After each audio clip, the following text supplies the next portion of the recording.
nó cái dòng trong này sẽ là tao vào tao chế dòng share trong này lúc share hơi chẳng chẳng là một công của nó sáu mươi năm sẽ TV thì nó cái dòng trong này sẽ đó bây giờ hai này tụi lâu tụi lúa tụi bên này sẽ năng thông can từ dòng share trong này lúc share hơi chẳng chẳng là một công của nó sáu mươi năm sẽ TV cú ya Geena Cha hay sáu mươi trong này trong nó vậy lên đó cú cho ấy họ sáu mươi chẳng chẳng là một trong này sẽ đầu tiên nhớ được bên lúc sang California nó Governor Gavin Newsom ya tụi Governor nhớ được lúc sang ta sẽ nó tao sẽ chỉ share là một hai tiền với tụi cái trái chia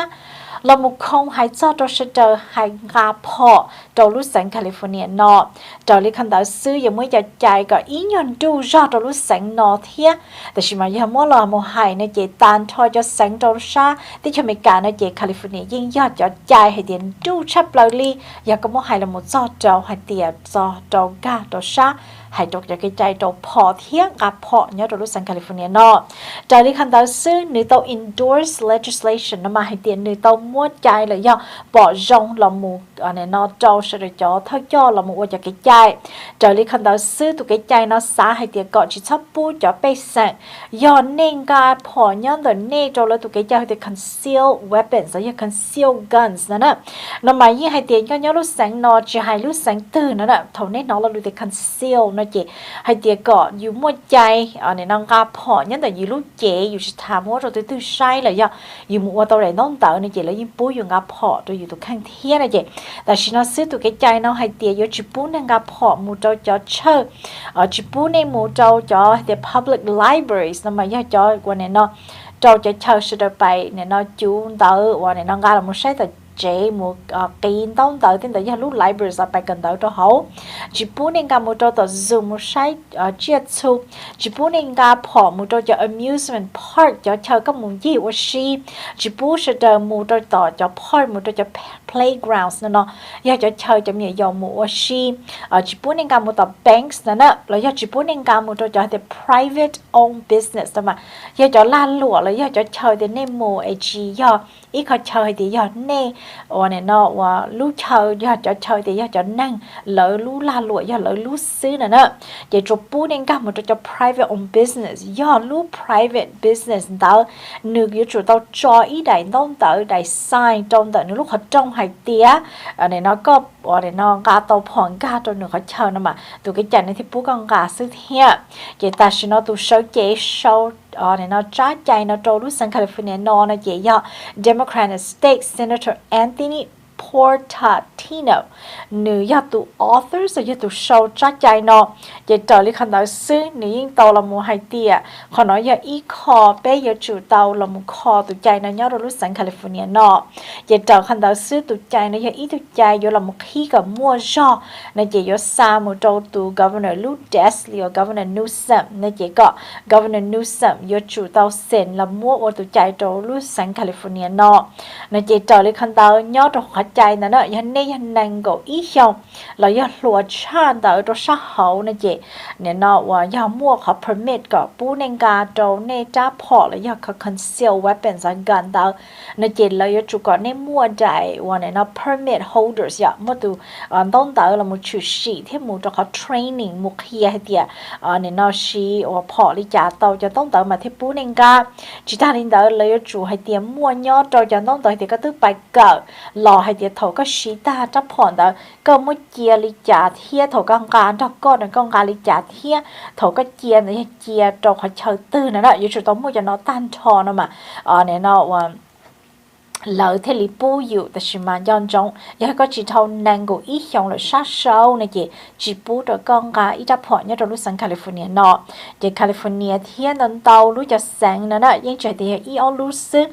นันเตาจะแสงเจเลยยิ่งมัวเลยจะใจมุงก็หาตัวฉันเนาะหายจอดเจ้าหายเตียนย้อนแต่ก็ย้อนรู้แสงตื่นแล้วมัวจะใจ conceal weapons หรือยา conceal gun เราจะ public นั่นมาเราจะไปแสงนะเจจะเลยคันดาซื้อใช้ U.S. Supreme Court ในย้อนtrong vấn thi ta là sư lợi tư mỗi cho trai hãy cho đồ sát chủ sĩ châu cho trai là mua là một hãy cho trong gặp họ nó từ tổng muốn chờ tự châu ở đây nó sát Supreme Court là thiên này chị cho nên nhớ đồ sát California nó lúc trong ta nó California cho Democrat và là cho trai nó chỉ từ tàu là một hãy tiền là xã cọ cho nó trừ thế cho biết sản phẩm bá châu là do hãy cho đồ sát nó chỉ 2/3 cho so the often pay no tàu mù bỏ rong đồ sát legislation này chị nên nó và tới rồi tàu lu ở trong nó này chị cho Democrat tới rồi với dân là một hai trăm đô coi tiền dù cả tàu họ chạy nó tàu bạc khí thia ở trong một tàu Newsom là một sen dù tàu chạy không tàu lúc sang California nóแต่ชิมาNewsomยิ่งtàu là một hai tiền chỉ tàu lúc trong nó này chị nên nó vàยิ่งở chủ tàu tàuหรือจะtrongซื้อแต่ชิมาเจ้าในlúc desk này chị nếuยิ่งở chủ tàu senซื้อนั่นน่ะchị cũng cho mình chỉ là tàu Navy hay tiền nếu mua lún tàu là một thả ra rồi sáng nó rồi sẽ chờ nếu với có special conference rồi ít có thả hay tàu khó tụi cái chạy nó rồi cho bé sẵn này chị cũng cho nên muốn chi nữa cho lù vì để chẳng chẳng thiệt cho nên giờ ship họ lòng gặp họ nhất rồi lúc sang California nó ta nên cũng phải cho so sánh gì tận đây là trong này sẽ được thiệt. Perhaps an even more extraordinary title, and that is appreciation for all of those remarkable leaders, Senator Portantino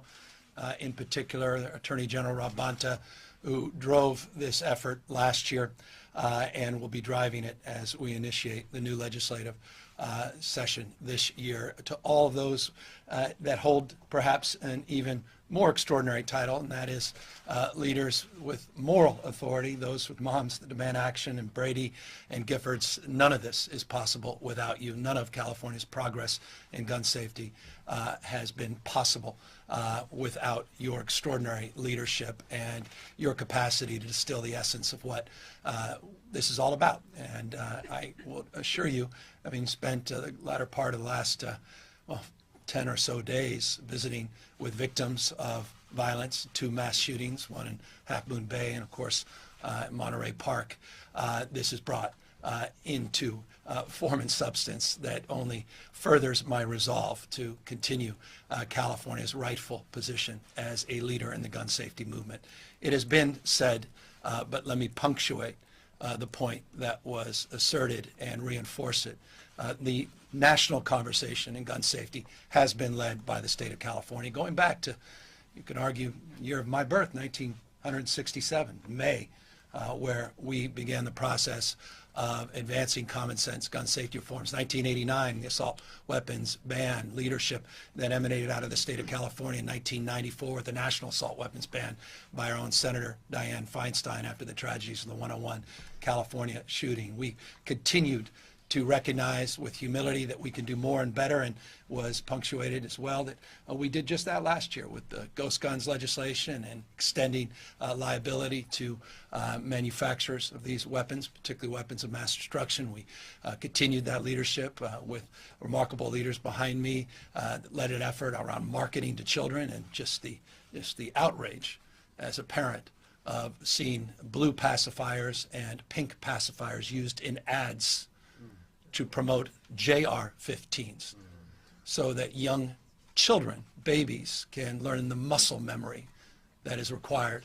when they're old enough or perhaps unfortunate enough to be in the possession of a weapon of mass destruction,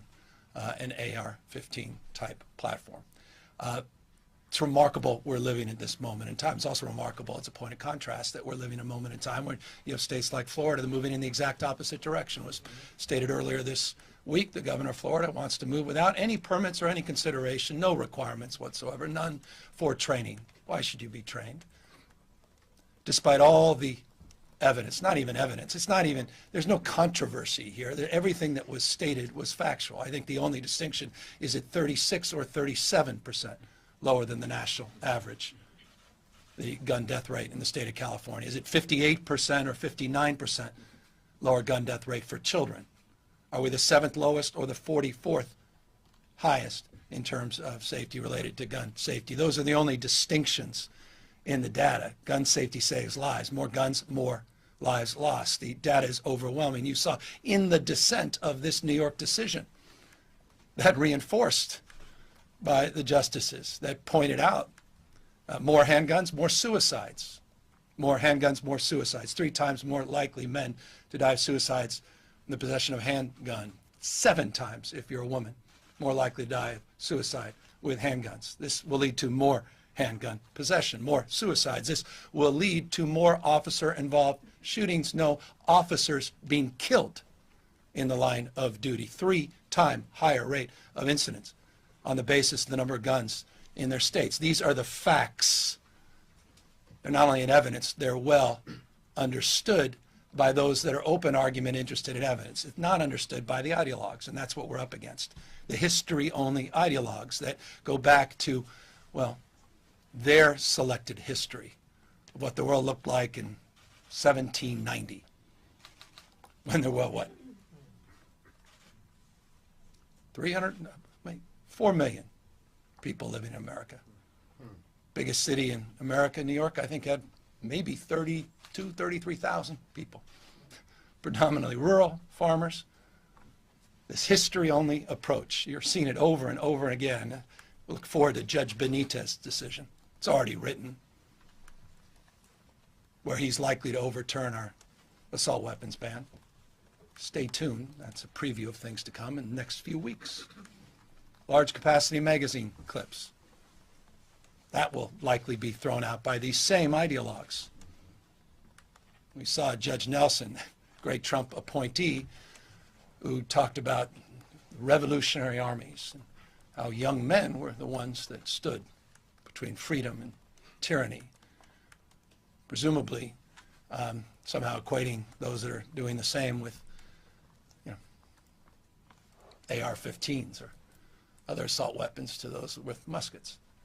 I mean, it's perverse. The whole thing is perverse. And the selectivity of the history-only approach is well understood by those that,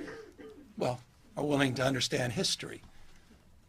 Read the dissent on this decision for a master class in understanding the absurdity of the decision that forces us to the position we're in today, where we have to remove the word may and insert the word shall. Shall provide this right, as they assert, but with conditions and caveats that I think are quite thoughtful and learned, based upon reality,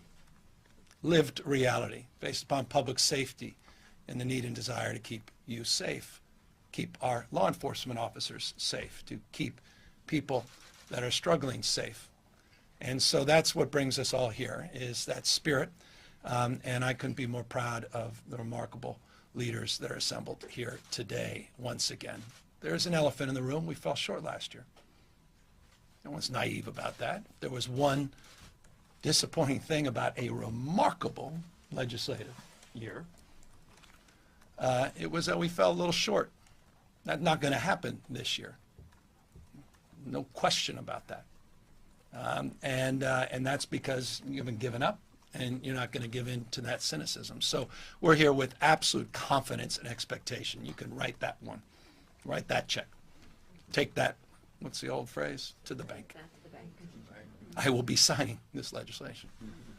I don't think that, I know that. So you can ask me how, I just do. It's just going to happen because of the folks behind me and because it's the right thing to do. And so we're at that moment where we need to also be mindful, and this final words, and we'll open up to many questions I imagine you have on this subject. But mindful, as was stated, that despite the efficacy of our gun safety laws that have been nation leading, no other state doing more, not just to lead the national conversation, but to advance common sense gun safety, that the last few weeks just remind us that this is, we're not an island on our own, that we need the federal government to participate and advance similar, as Rob was saying, common sense. But it's hard. I was there at Monterey Parks thinking, is this a 2 or 3 day national story?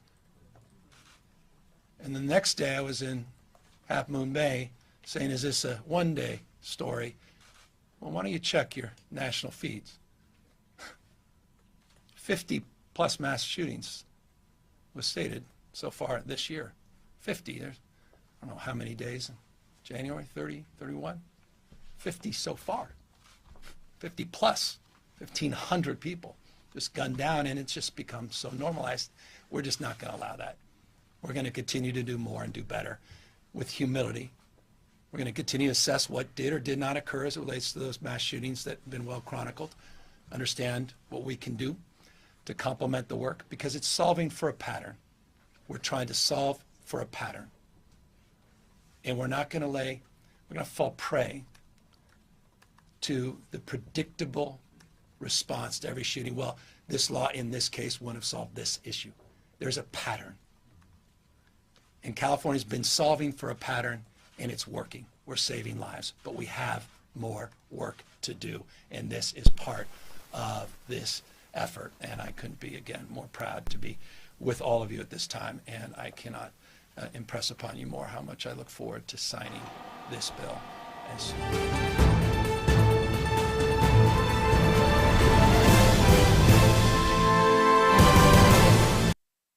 Unison 也被某一种音乐节，莫音乐节切铁鼓，谁都得是那节，莫播做音乐节要好 Unison 喏，我呢要谁都好你都所动，只要 Apple 和 Android 谁都单错 ，download Unison 得是那节，都呢叫所动 TV、Roku、Fire TV、Apple TV、iPad 莫音乐节导行，都呢晒 subscribe 弄那节，要可以够$1一里都是，莫叫音乐节，许到许多许路打天到。样子，这样好的，落晒到容易行，莫音乐节切得错错哩。Subscribe 但是那件，东北个体整天一差一台 DVD， 蒙 USA TV 落nhau好拿的是 Unison 哩音乐节有谁知道你都厉害巧哩，主要nhau就好 Unison 公告是 Subscribe 弄那件，一哩一個$是莫播做音樂節要好 Unison 喏 ，download Unison call app 就你叫手動聽 TV 但是那件。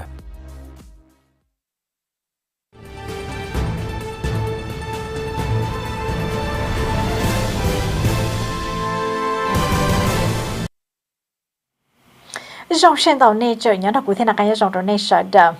vậy chỉ hay này tụi lúa lý là nên nhiều hóa là một con đứa cú là cái trong tàu này cụ chỉ là cho hay xóa xử tàu này trong lúc nào là mua cái TV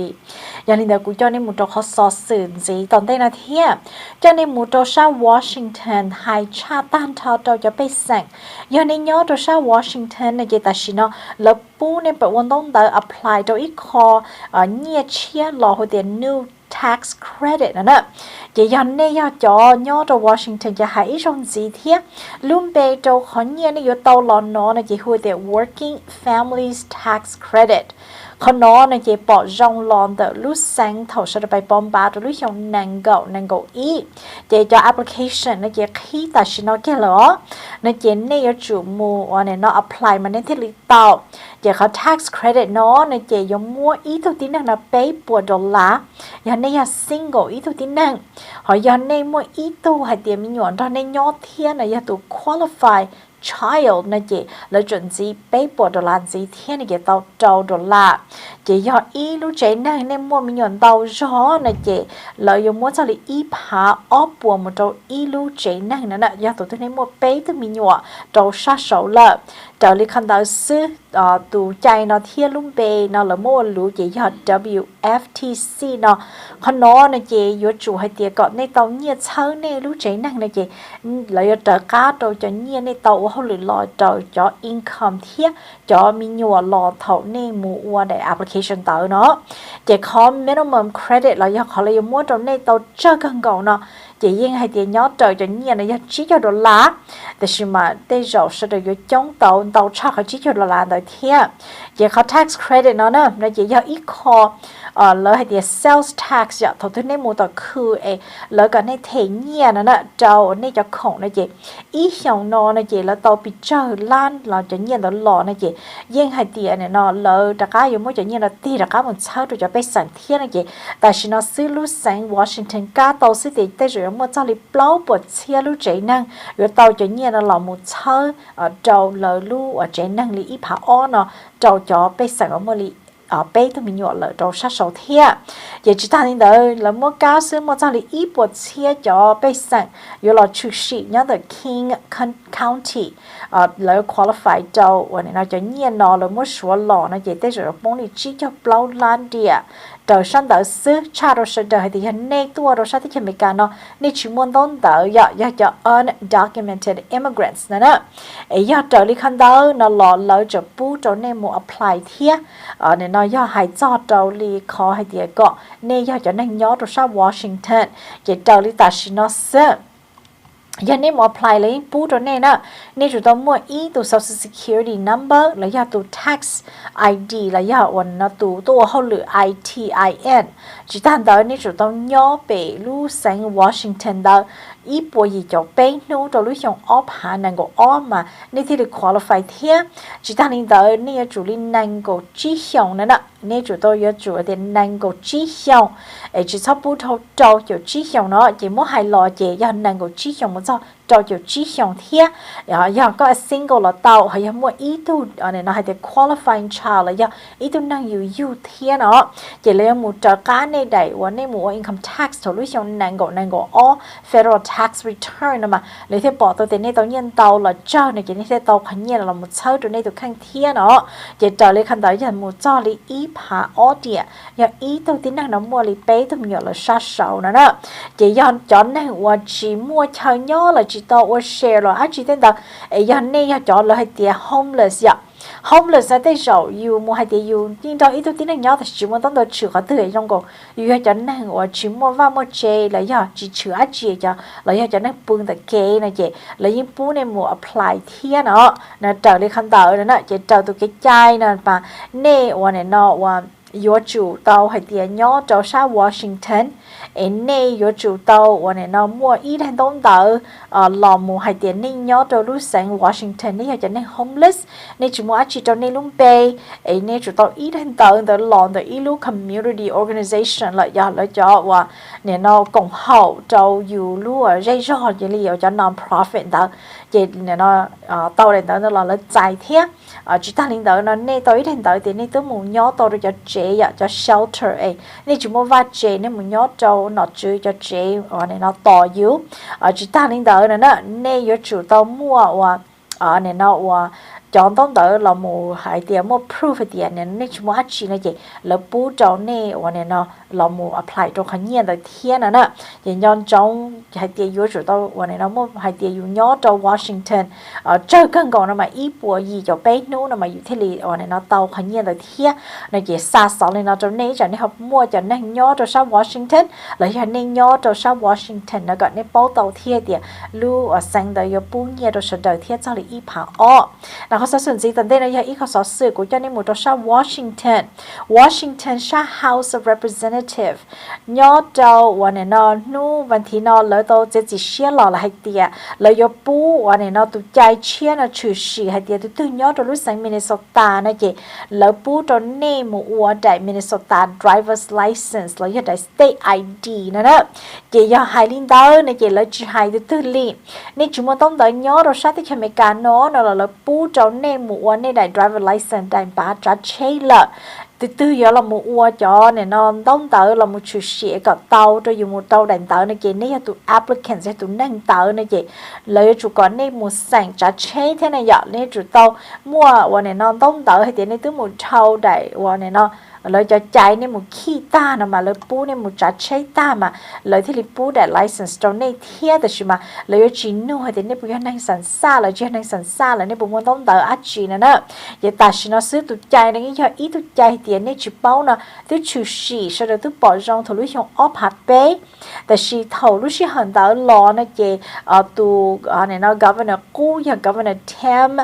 Pelling thì nó giờ tụ sau chế trâu lúa ở xí hở đó chế nữ chỉ bù hay tiền tụ chạy nó là một chú sĩแต่chỉ mà chỉ bù được sự đời bài qua sự đời đại license nó đó chế tan thọ thầu nữ cá lúc sáng mình số tan tao nên chế nữ khó hay tiền chỉ bù được sự đời nó mà lỡ một họ kiến trai nó đó vì hay tiền nên dọn trong thầu September 11 giờ thầu 911 lúc xí hở tao nó chế muốn năng tua ở này nó ga tàu ở này nó trâu biết cho ở đá lâu ấy lỡ thì liệu khó kếวันนี้นอยูจะด่าเราเทียเราหมดตัวไปใจเด้อนะเจลูกเชี่ยหันตัวนั่งตัวจ้องเทียนะเจ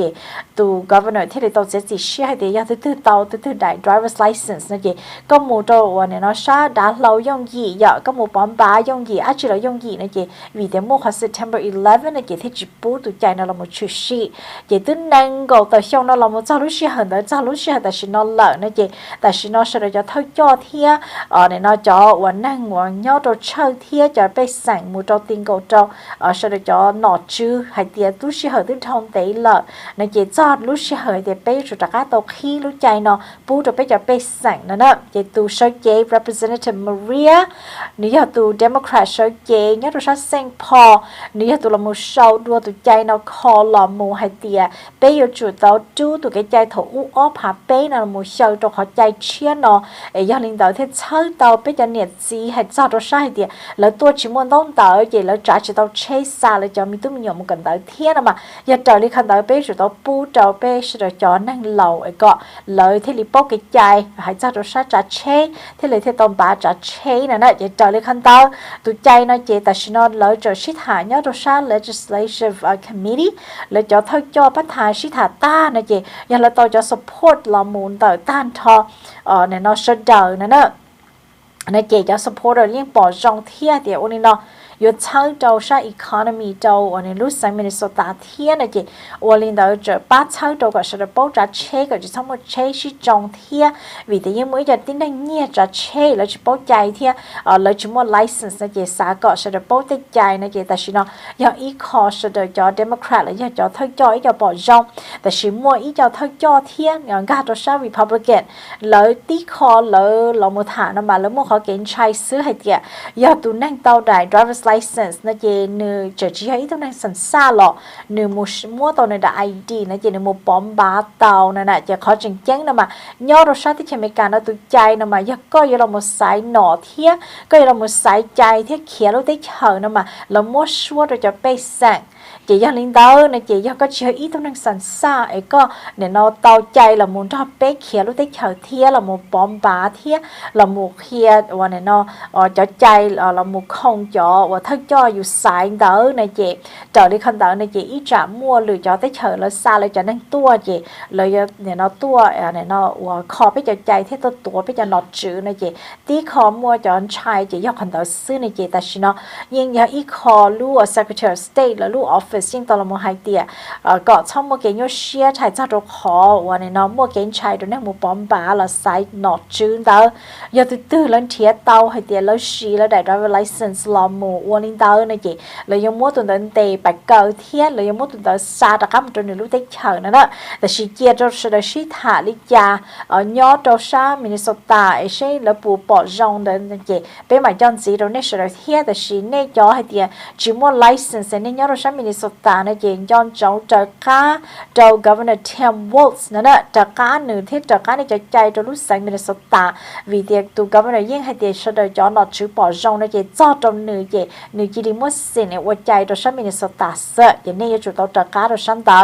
แล้วเขาสอนสิ่งที่ตั้งแต่ในอย่างอีเขาสอนสื่อพี่เราไม่ชิดหายอีจงจีให้จ้าเราขอให้เดียนอขึ้นเกาหลีเหนือรัสเซียเท็กซัสว่าตัวเป้ตัวที่นั่งตัววิให้เดียลอสโนเทียมว่าไอเทียตัวนอเทียขอท้องตัวเตว่าเตเจเตเก๋เตเตอในเจียงว่า用จี用อีเกียลีจ้า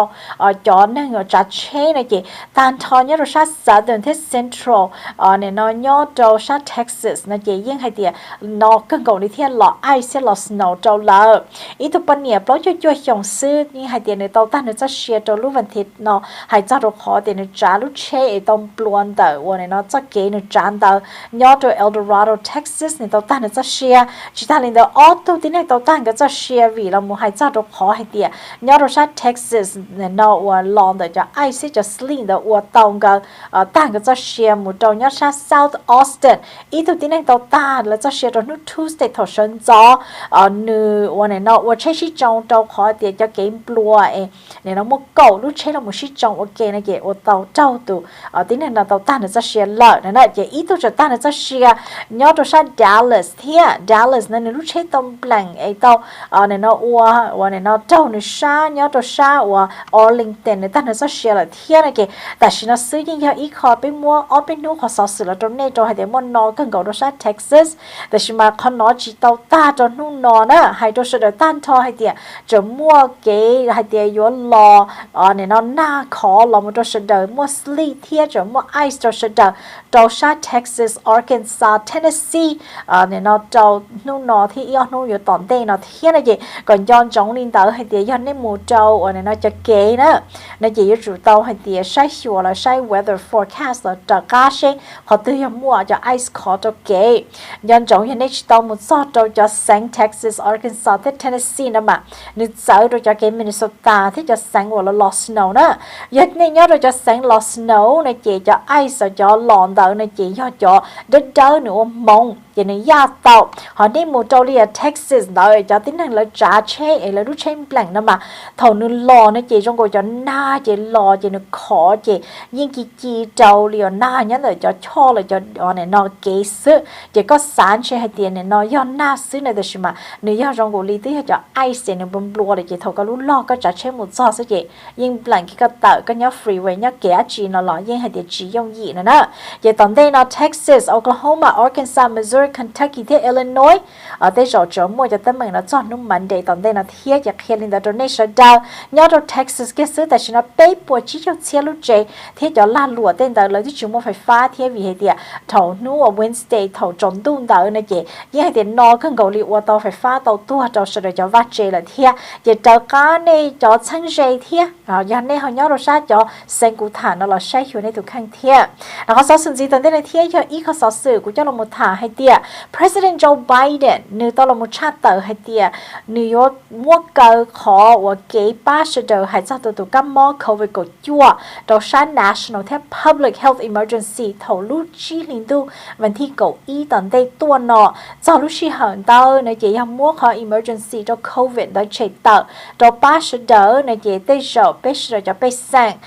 tận đây nó bé sự tao thể này nó một xã chua là do hay tiệt dùng mua món chỉ dùng tao thểอยู่ทุกครั้งเลยที่นอจืออยู่จีเราหมู่ปูเดอร์อยู่เทตัวรู้เลยจีเท่ารู้จีลินดูวันที่เก้าอี้ตอนเดนอโมเจอเลยคันดาวซื้อจะ public health emergency นะเจยิ่งอยากอีคอตัวใจน่าชูชีกับบ้านเช่าให้เดียเนี่ยนอตื่นย่อตัวรู้สังเทียจ่อย่อตัวชาติที่อเมริกานอจีให้รู้สังตื่นลีนะเจเป๊ะจะ covid test นั่นน่ะจะเลยกลัวเป๊ะนะเจเดอร์จะ treatment จะคอเป๊ะละเดอร์จะ vaccine เป๊ะสาชัวเลยจะเดอร์เสchỉ trở lại khăn đó nhưng cho ý khó là một sau đó sẽ để cho bay sangแต่ชิมาตึ้งเตะกันเกาเลยในchỉตอนเต้นย้อนจงlúc chi liền tưวันที่เกาอีตัวที่ชงนั่งเกาไปเนาะในchỉวันนี้เนาะPresident Biden ยมมุขันเดชตาละแต่ชิมาจะจ้องลีนี่จะเหล่าจะในมัว Medicare Medicaid ในจีในจะ private insurance ในมัวจงในจีแต่จงในจะเตาให้เดียนเนี่ยเนาะจะชั่วสาละเดาเทียเนี่ยเนาะจะละกวนเนี่ยละเดาแต่ชิมาอยู่ชิมัวขอเดียละปูเดาจะซาตัวนี้ต่อว่าเจโดจะชั่วเดี๋ยวก็อยู่กลัวที่อยู่บนมอโควิดเนาะจะนายอยู่เจอที่อยู่เป่าตอนเต้นอโมนั่นแหละจะแค่ลีนอจะจังตัวนี้สุดเดาอยู่ในบ้าชีในเย็นบ้าตัวรู้ชื่อเหตุแต่ชินอเทียวิธีจะชั่วซาละกี่ขึ้นกับที่นอจื้อตัวเทตัวเป้ละซื้อในเจตอนเต้นอเลยอยู่ให้เดียจีกาเทละนั่นน่ะในเจย้อนจงลินเดินบ้าชิมบ้าแต่ชินอตัวอยู่ตัวข้างเทียอย่างในกูจะในมุนชีสุดจะตัวละอีเพลนกูมาดักละเทียชิซ้ำเขาตัวอีเพลนขนาดซื้อกูจะกาหล่อเลย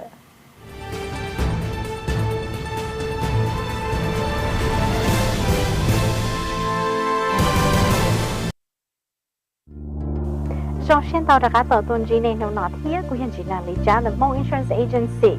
để được khi tàu bắt đầu ít cho bồi cho lọ lợ để mua life insurance trong này tôi lâu tôi hùa hôn xe thiệt tôi mua mỏ một đầu tôi chỉ mua mỏ lì chỉ tăng tới với mua insurance có mỏ thiệt insurance này cho chế rồi này tên va tên chế hôn xe thiệt chỉ hai lúc chế này yếu là hai lúc chế này sau chỉ tăng tới với mua insurance trong này cho khử hôn xe mua woman's comp theo mua insurance trong này cho go thiệt nên lưu motorcycle ít chả nên họ cho nên nhẹ chạy chỉ đang tới với một lựa chọn insurance thì chỉ cho xe để quyền chỉ là lý trả của bảo tàu hay gì còn thì life insurance thì nhà insurance tư nhưng họ nhà hay gì của chúng tôi sẽ sẽ trong cho mà lý do thôi xe để hữu cú quyền chỉ là lý trả từ chỉ đua để y tế cho gì đó của mà lý ba này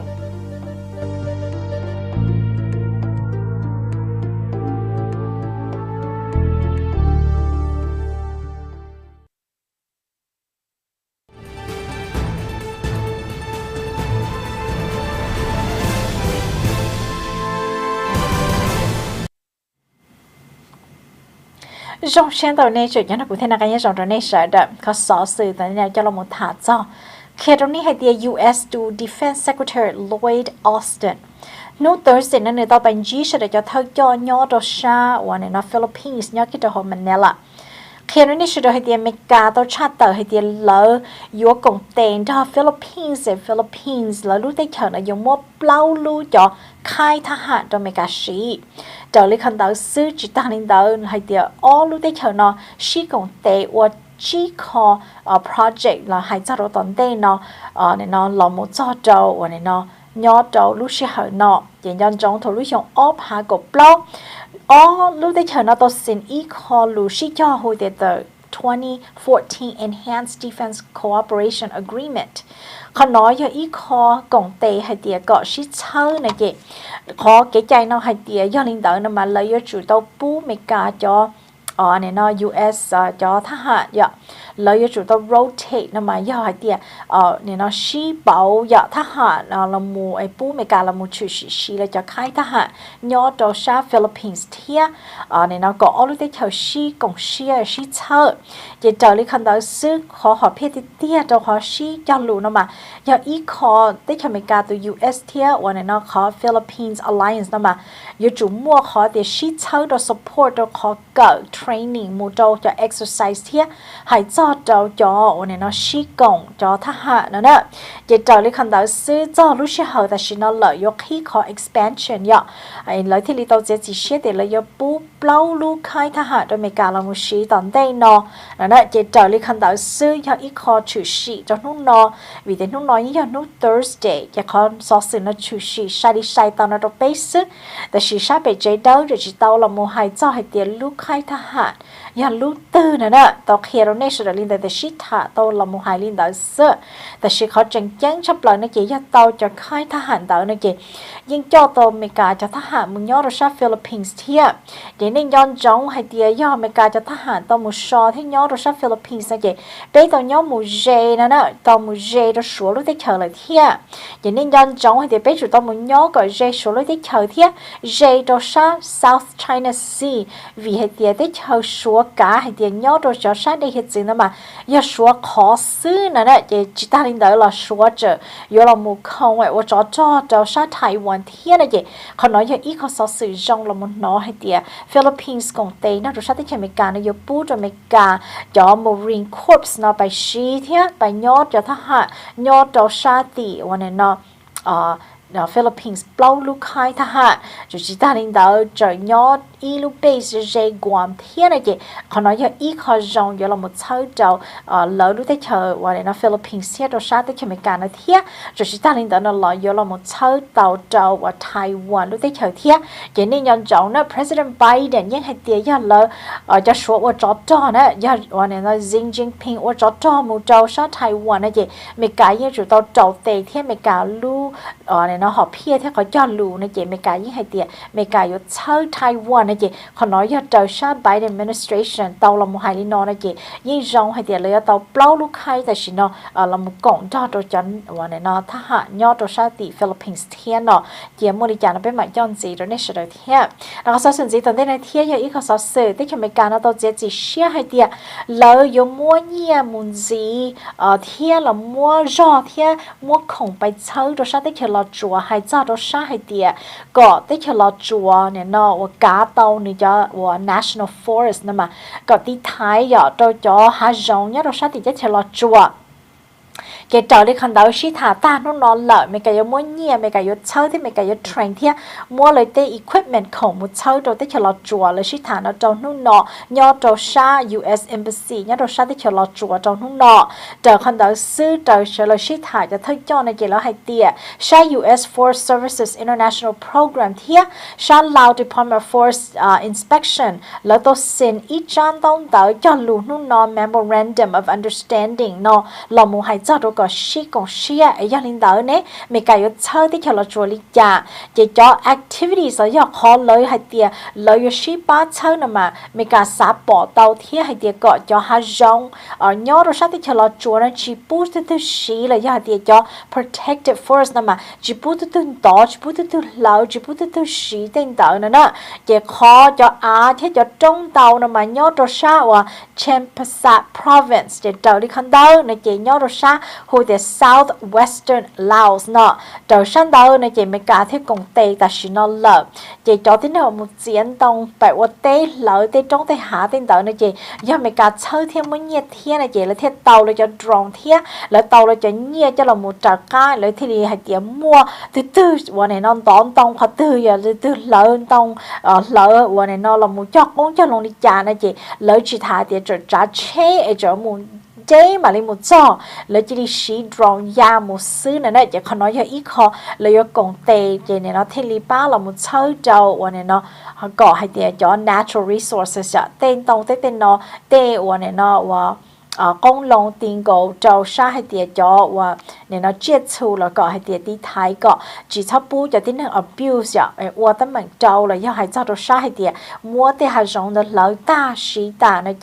chỉ tàu cho natural resources là do chỗ nó là một chơi trâu thông can tu là thiên này chịแต่是nó sử dụng cho ít khó tới cho nó chuột chỉ bu được sự lợi u nó cho là một tây lợi trở lại khăn đó sử dụng từ từ u tên tàu một trâu là cho National Protective Forest cho là tí bay này chị là do môn tệ cờ này đó,แต่是mà ít cho thôi cho hai tiệt, cho lính đó nó là xã có bỏ tàu hai tiệt mua cho bé sẵn, là chỉ bông đông tàu thiệt, cho bé sẵn,วันนี้nó cho villagers, nó chỉ là cho chọn nhẹ, là chỉ bao cả họ chỉ là chỉ bông đông tàu, là chuột hai tiệt mua nó dễ lỡ này chỉ là mua tê là mua,วันนี้nó công lồng rồi là chỉ xứ này chỉ, do lính đó nó mà là xã có bỏ tàu hai tiệt có, là do chủ tàu phai cho rồi cho bé sẵn chọn nhẹ thế cho bé sẵn chỉ bông đông tàu thiệt là chỉ bao cả họ chỉ là gọi là tàu ít cho là một là tên công tên lòng yêu là lúc trẻ năng thiệt này chị do là sự đời bánh tê cho tính năng lên đó xứ là do mua hai tiền nhưng mua cho phe là mua tên đó là một xí là mua tên tàu đó mua cho lúc tết chờ nó mà nhưng mua thiệt thì mà cho trong này chị do cho farmers cho nhiệt gì rồi là liệu tê này đó chị trở lên con đó chị sẽ là mua đi trả thì mà mua ít cho số là một hai lên đó xứ thì chị trở lên từ cái chai cho sự đời xin ta cho nó mà nhưng hay the United States and Laos will work together to enact law enforcement strategies to reduce illegal lodging and trade là lợi lợi tệ và nó hạ rộng tên tạo nó chỉ chờ khăn đâu tụi cái chai nó như hay tệ tới khi mấy cá thế tới chờ lo chuột nó chỉ còn tệ này nó mua cái chai là một khi ta chỉ nó là một cá đồ sa hay tệ này nó cho tính năng và chỉ trong trâu tệ và nó hạ trong này nó tên tông tới tên nó tên nhớ trâu lúc tới chờ lo chuột nó chỉ ta chỉ nó sư mua cho lý ý bùa cậu chia hectare nhớ đồ đông hồi nhớ South National Forest hay tiền lâu chỉ bút sẽ được có cho mua đi ốp bùa bao nhiêu chia hectare nhớ xa và này nó CPN National Protected Forest nó thiên này chị nhớ giống này nó cũng chỉ bao tiền của hải tàu lúc bây nó trâu là chỉ trâu được mà giờ từ bao cho thanh rẻ nhớ đồ sát tí này chị giờ mấy cả công tây thiên mỗi nhiên tàu đồ sam plo là một tây đồ sự đồ san tàu này chị còn nó giờ pi cái đồ lúc trong nàng gò bé nó một đồ lúc trong nàng gò chỉ đồ có project nữa đó chỉ trở lại khăn tàu này chủ tàu tí tàu này cho thanh rẻ thiên cho nên mua ít cho chợ nhớ tàu sát tí cho lọt chùa kia tụi cái chăn nó trâu lợi đồ san tàu thiênแล้วก็สิ่งที่ตั้งแต่ในที่ยออีกเขาสื่อแล้วมุชาเตอร์ให้เตี้ยดู Ministry of Health ดูเท่าย่อให้เจ้าตัววันนี้เนาะคอมมอแล้วตัวเจ้าจีเชียแล้วมูให้เตี้ยแล้วปูตัวเสด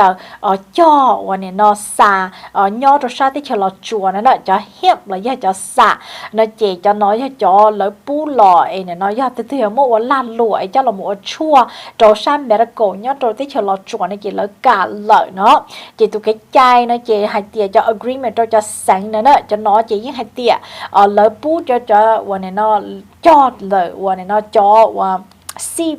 produced from cannabis นะเจยันเนชีวันนี้เนาะจ่อกลัวว่าซาแล้วยังจะเฮี้ยมนะมาจะมาแต่ลำมูไอ้เน่ register เทียเนี่ยเนาะเน่แล้วป้อตัวเน่จ่อตัวเขาเชิดตื้อเทียแล้วป้อตัวเน่ control เตาอันนี้เนาะให้จ่อตัวซาให้เดียถอดเน่จ่อลำมูชั่วจ่อลำมูชีจ่อลำมูม่วงก้าตัวซาชวนแต่นะมาแล้วจีปูอันนี้เนาะเท่าปีจ่อเปอร์เซ็นต์เจ้าขอวันนี้เนาะก่อมั่วจ่อตัวจะ CBD แล้วยังจะมาแต่นะเจแล้วปูได้permit ตัวเน่นะเจแล้วปูตัวเน่จ่อเทียเนี่ยเนาะว่าละหลวงเนี่ยตัวชาติที่ฉลาดจัวนะเนาะจะเจอเลยคำตอบซึ่งจะ certified business อย่างก็เนี่ยว่าละหลวงนะมุทอนต้องต่อนะเจยิ่งให้เดียเลยจุดเตาเนี่ยเนาะใช้ชัวก็เต็มต่อเทียใช้ชัวก็เชอก็จะละหมูจ่อจะมาเลยจะสารนอนะเจจะ health supplement แล้วย่าให้ซาเราจ่อละหมูชั่วนะเจยิ่งให้เดียลองเดี๋ยวจะกลัวมาเลยย่าจะสารนอหล่อจะกลัวนะหล่อหมูจ่อเจ้าจ่อละหมูชั่วแต่นะเจเลยจุดปอ bỏ tàu thì cho THC nữa đó THC nó mà cho ua đâu có hùa cho chuồn tàu nữa là yang khi nó vậy là chữ bút này nó tàu chữ sĩ cho chủ mua học point off percent nữa tức chỉ tàu tại ý point off này nó sen tờ khó hay gì xe này nó ít khó lấy cho là luôn này nhà lấy trả nó mà thêm bút cho là một chuột xứ này nè chỉ thầu cho là một mua cho săn dầu này chị do sự đời xí nhà chị xí tao là một ga cho khóc bánh tiền của cho này nó không nó còn hậu bút cho là một cho đê hậu bút cho là một xí cho này nó mỗi chị tên tờ thì mà yêu chủ tao cho một register nhớ cho sát Food and Drug Department là do FDD nhớ cho sát cái chấm lo nữa bây giờ chúng mình cần phải FDA hay nhớ tới chấm lo mà FDD Food and Drug Department nó chỉ là một đại permit trong này cái này của tàu tên tàu thiết cho tàu nhớ cho sát tới chấm lo chuột ta xin nó lợ là các số sinh gì tàu tên này thiết giờ ý các số sự cho là một chat tờ hay tiệt chat treasury nhớ cho sát tới chấm mình cần nó tàu chat tờ hay tiệt này nó chat tàu sẽ được thông quan tu hay tiệt mình cần nó một gì sanctions trong nó Wednesday nó ở tiệt lợ trong năng của auto tin năng hay tiệt bắt chơi Russia hay cho Russia lúc tích chờ ấy lấy cho mua này nó tây khổng mua cho là cho hay tiệt weapons nữa cho nói cho hay tiệt mua cho Russia lúc tích chờ ấy thế cho xí mua cho này nó Ukraine vậy trời lý không tới xứ lỡ một gì trong năng của auto cho bị sản lợ nó vậy trời sáng tới nó mà như giờ ít khó sanctions nó tra tới nó hay tiệt cho thôi cho ông cam cho sáng tới cho nên chơi cho này nó Russian hay cho mua không mua cho lúc tích hơn tới cho nó mua cho này chị ý tôi đi là hồi tiệt Igor Zamenku nếu giờ ý tôi năng này nó sẽ được báo thông hay tiền nếu giờ ý tôi năng nó mua nếu thế này tụi tuôn gửi thế chứ chống tuôn đã lỡ bờ hoặc là cho network tới nè chỉ lấy ý cho supply Russia cho là hồi tiền high technology device này cho khổng thì cho một xí này nó li thế cho lôi thế cho này cho một già cho một tuần cả đồ sao này nó Ukraine lúc thế chờ chỉ nếu cho năng nữa họ luyện cho này cho associates nói thế lấy những điều nó tao rộng đó Russian cả đồ sao cyber security thia cyber security mà dân cả đồ sát computer em một tuần cả đâu là một nhiệt khổng để lưu tù lúc tới chờ cho này nó sẽ là mua achi cho computer này dễ như vậy thì lấy cho secret cho cái dài tới chạy tới nó tiền cổ trâu lấy tê giả hay thì chụp bút chụp xị này dễ cho cyber security cả tàu bao nhiêu thia chỉ ta nên đỡ lấy là muốn mua helicopter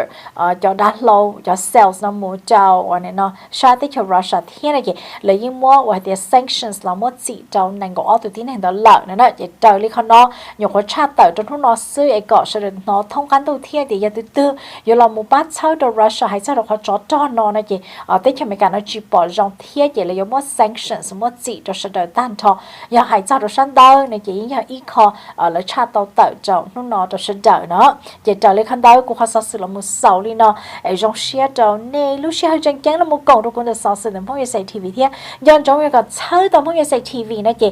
này nó bây giờ ít trong hay tiệt khi tàu lúc trong ốp hai cổ ý là một sao tại nó nên có blog số một xa nô trong phong say TV này chị trong này sai đâu xứ lý bây giờ so sự nó tin cầu rồi bây giờ program nên có blog số một xa nô trong này kênh cử trong đa năng tin cầu trong hay cứ chia tin cầu trong movie tin cầu trong